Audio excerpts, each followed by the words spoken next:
GSL.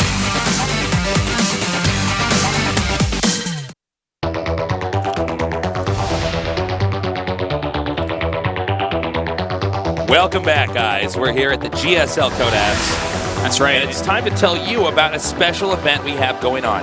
Yes, this is a fantastic event. You come down to the studio, of course, you get a GSL coin. You already know that. You get a sign on the camera that says Artosis. That's the easiest way to get it. You love Artosis. You get 2 GSL coins. It can say whatever you want, but I'm just trying to give you some tips. And, of course, you can enter into drawings and stuff. You can get a movie ticket to this new Korean movie, Parasite. But also, we have a new little thing that we're doing for you. Artosis. You might not want to just, put in your GSL coins and not win something. Well, we have these now. Whoa! And these here, I like to call these Sue collectible trading cards because basically at the GSL finals, if you show up, you get a card, but you might not be able to go. You're a person just visiting Korea for the week. You come down and see. Well, you can trade your GSL coins, 1 coin for 1 card, and it's a card from the finals. It's like, for instance, here is Zest and Sue. Here is Classic and Sue. And here is Innovation and Sue. So the Sue collectible trading cards, these are pretty awesome. Yeah. I think very that rare. They pretty much, they're like a good collectible item compared to like just the GSL coin itself. So you guys can go get, if you have 3 coins, go get all 3 right now. Yeah. You can actually go and get them right now. These are... And I'm pretty sure that... There's not a lot of StarCraft collectible stuff that could come to the rareness that is this. Yeah, and the thing is, I think that these, like, because they're only giving out the finals, so that's like, this is a pretty big deal. But these, I'm pretty sure, also double as legal ID. So, like, if a policeman pulls you over and you hand him the card, I think he goes, "Oh wait, are you Sue or Innovation?" You're like, "Innovation officer." He's like, "I love your macro," and then he just taps back your car and you drive off without a ticket. Yeah, you can keep that dead body in your trunk. You're fine. These things have a lot of perks. Definitely get them, guys. But that's actually an awesome collectible little thing. In fact, I might just steal these 3. Yeah, we could actually. Well, not we, me. I'm like, actually, I hated this Sue Classic Finals. You can have that one. Zest Sue. Oh, God, that's... Oh. In fact, I'm going to cut Sue out of that one. Up next, we have Dream against Solar. Yeah, this is a fun match. Solar, like, he's had kind of a rough run of things somewhat recently. Like, so far in Pro League, I think he's 06, which is pretty bad.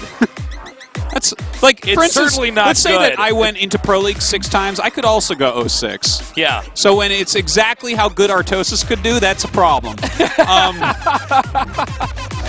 I mean, yeah, here he is. He's playing a little bit better now, but, like,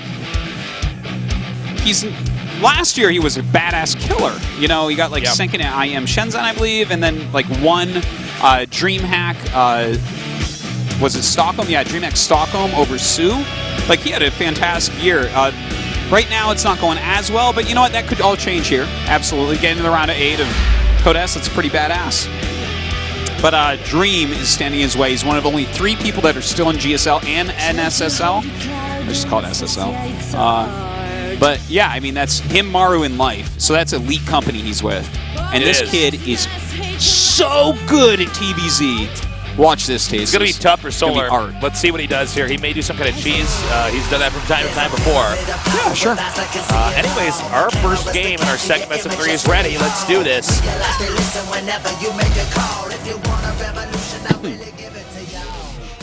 In the upper right, in the yellow, he is SK Telecom T1 Dream. You know, I think you're in a dream once you see his TvZ. Or a nightmare, depending on who you are. And in the bottom left, in the red, one of our veterans, Samsung Galaxy Can Solar.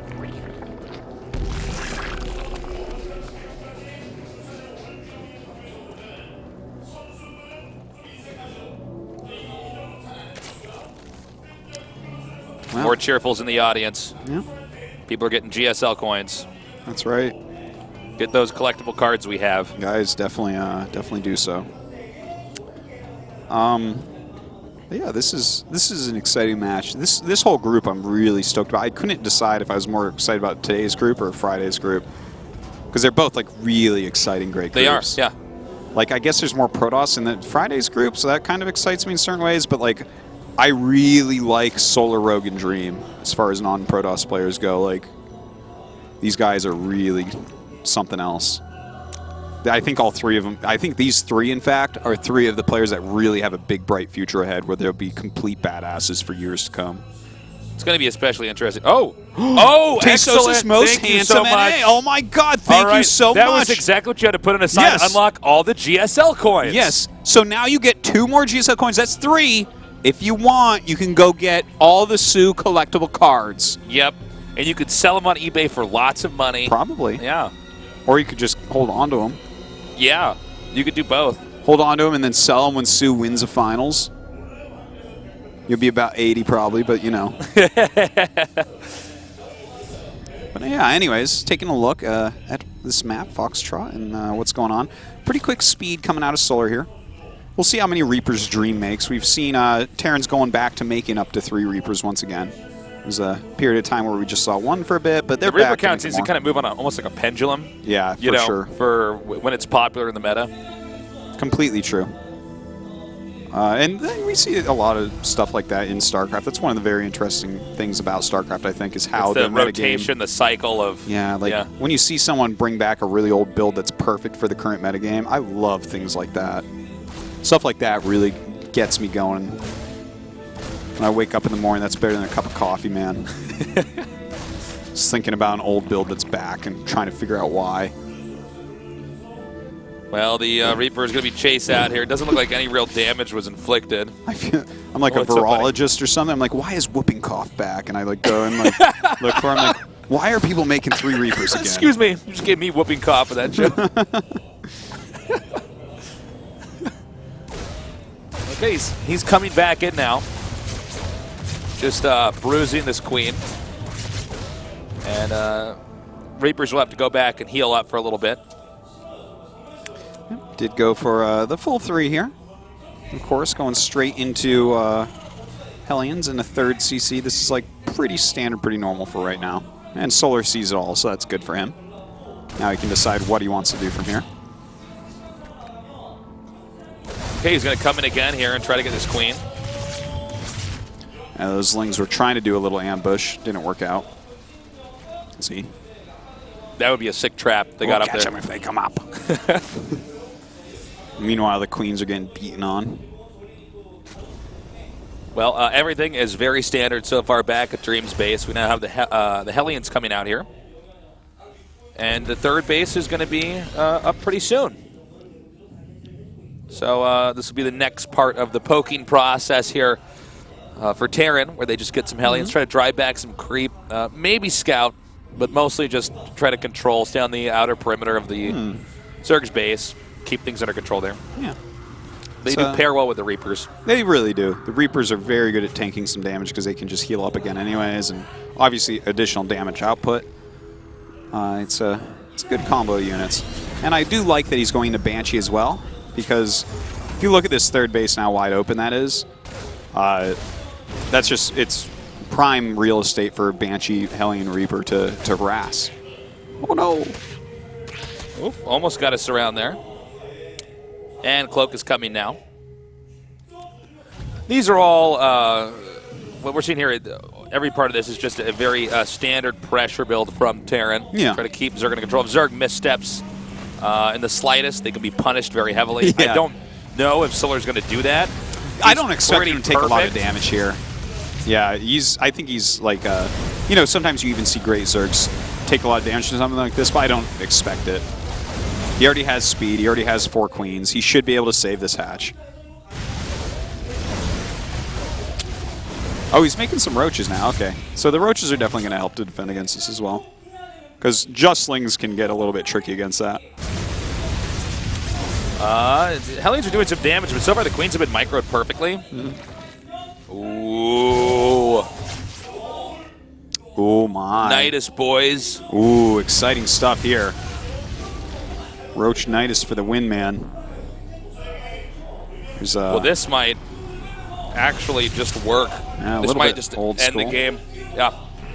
Another, you know what's funny? Another strat back in the rotation here. Yes, at absolutely. least for this best of 3. It's actually funny. This is, well, not exactly this. An Overlord drop of roaches into Nidus is actually how Pig got out of his group with his last game in WCS. Yeah. Whatever we're calling that one that's not in Korea. And yeah, he's not scouted this at all, man. This is actually a big deal. And now Dream is very unhappy. He does not have a single siege tank. How do you hold on to this? I don't know that you can, Artosis. Yeah, he's trying to go mech, so he doesn't even have Marauders. This is like just death. Yeah, this game is, it should end if Zerg plays perfectly here. The Hellions are just no threat, really. He's going to turn into Hellbats now. Hellbats. He like kills all this, goes through the Nidus, and then kills the Zerg base. I'm like, oh my god, Hellbats. Well, so many SCVs are being killed off right now, and this is just the beginning. Now, Lings are coming in with more roaches, so all the Hellbats are going to die, and that's going to be a GG. Game number 1. Solar with a sucker punch win. Yeah. Well done, man. He took the risk, and it paid off. It's too bad, though. We were going to watch Dream go for mech, which I would have loved to see, because it is the most cost-efficient unit composition in the game. Yeah, I mean, that was nicely done there. You could see Dream was not anticipating that at all. He thought, okay, the pressure's on, and he was doing a good job pressuring Solar, but then the next thing you know, he gets right in there. There's no way that Dream can go for some kind of base trade attack here because the Roaches just beat the Hellions or Hellbats, whatever you want, in a straight-up fight. Yeah. So he comes back there, even with everything that Dream had at that moment, trying to hold that off. Yeah. It was chewed up and spat out. Well, and here we are in game 2. You're supposed to actually have a depot down there on your base. You know, you'll see normally Terrans on every map will have a depot kind of spotting, things like that, or at minimum a marine scouting. It makes sense that he didn't have marine scouting because he was like going for a build where he wasn't wanting to make any marines, but definitely should have had a depot, and I'm sure he's kind of right now kind of a little bit upset at himself for that, because that's something that, you know, in practice he probably does do. He probably does normally have a depot down there, but maybe at the moment he was going to make that depot, he was microing a little extra for a second, so just made the depot next to his CC because it's quicker. That's most likely exactly what happened. He thought, okay, I got to hit my build plan perfectly. I don't quite have an SCV in the corner yet, and I need to make this, so I'll just put it wherever. Yeah, that's most likely what it is, so that's a little bit sad for him there.